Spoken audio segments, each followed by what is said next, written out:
大家好，我係阿喬，今日想同大家分享一道簡單嘅 ratatouille。唔知道大家覺唔覺得平時生活壓力好大呢？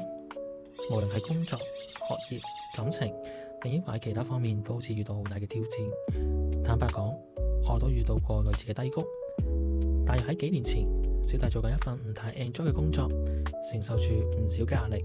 再加上當時嘅初戀女朋友透過電話要同我分手，將我嘅精神支柱摧毀咗，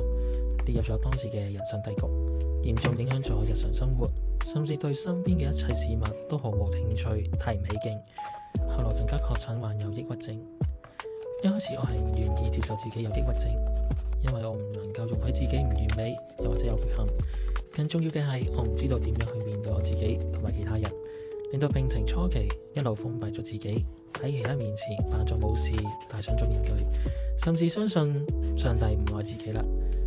好彩嘅係，身邊嘅朋友兼教友發現咗我嘅異常，陪伴咗我度過呢個艱難嘅時刻。事後回想翻，其實係上帝派咗嗰位教友嚟照顧我嘅情況，好似上帝派咗佢嘅天使嚟照顧我、保護我一樣。正如聖經所講，耶和華必在你面前行，他必與你同在，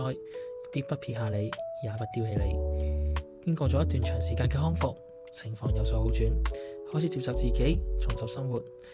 而我喺治療期間當中，重新認識咗自己，重拾自己嘅興趣，並作出一個非常重大嘅決定，改變咗日後嘅發展。